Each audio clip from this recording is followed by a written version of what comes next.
Alright, here's the most famous pigs on the internet at the moment.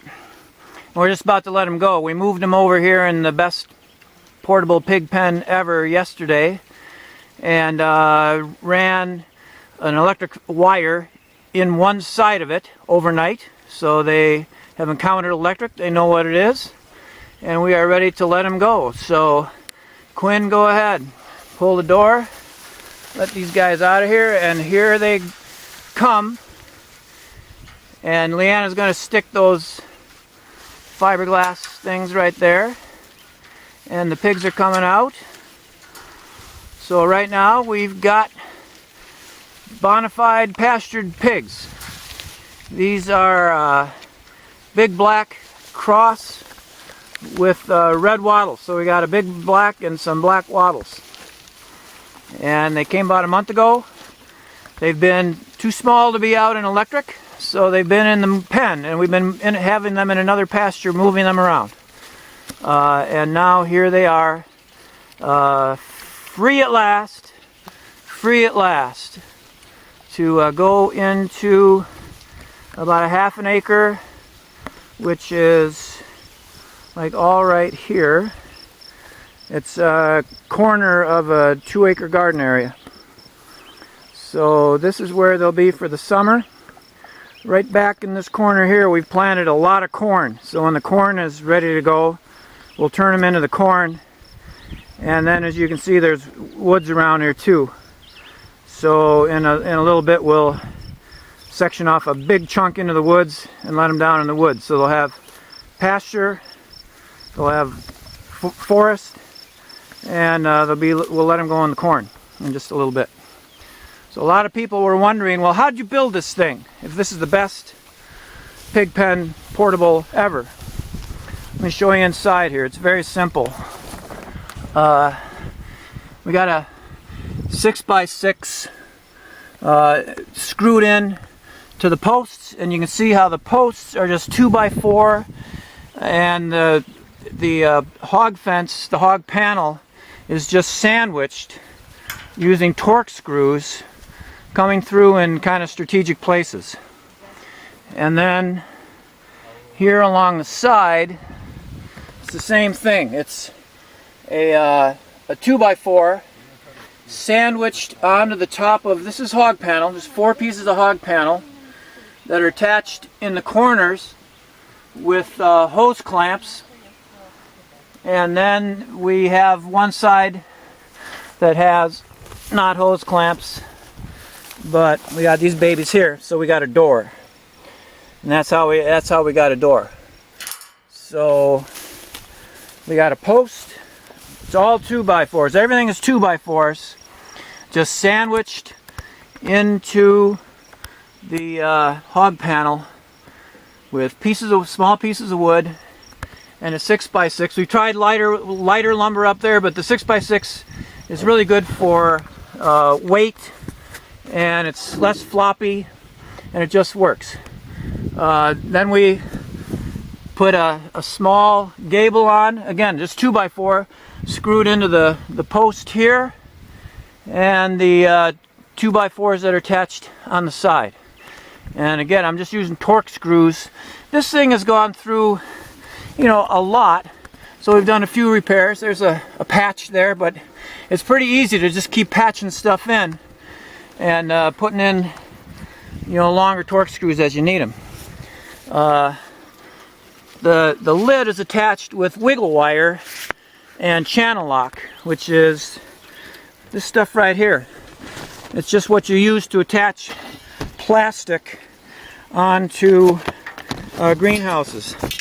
So we have a greenhouse right over there. So here's a channel lock. This stuff, there's so many things you can do with it. So you screw this in to your framing around the whole place, and then just use the wiggle wire to attach the fabric, which is UV treated. It's white, so it's reflective, so it's not so hot in the summertime. And then one of the things that's really, really important, because this thing is a little floppy, is when it really rains hard, you're going to have some puddles on here. And what you want to be able to do is when you get a puddle, just take a knife and make a slice and cross the slice so you can drain the puddle. Otherwise you get a lot of weight on it. And we've been using this fabric now for 3 years, and it's just holding up like you just couldn't want more. We started out with the blue tarps. They shred in a season. You know how those blue tarps are. So another thing that we have to do when they get a little bigger is on both sides of the hog panel, we have to drive a wooden stake in here and here, because they love to scratch, right? So they're pushing on it, and so you drive in wooden stakes in the middle of each wall just to keep it from giving. And here they are. I mean, they love coming in and out of the sun in here, and they got a little mud going on here because we were spraying them with the hose, because you know how they are. They just like that stuff.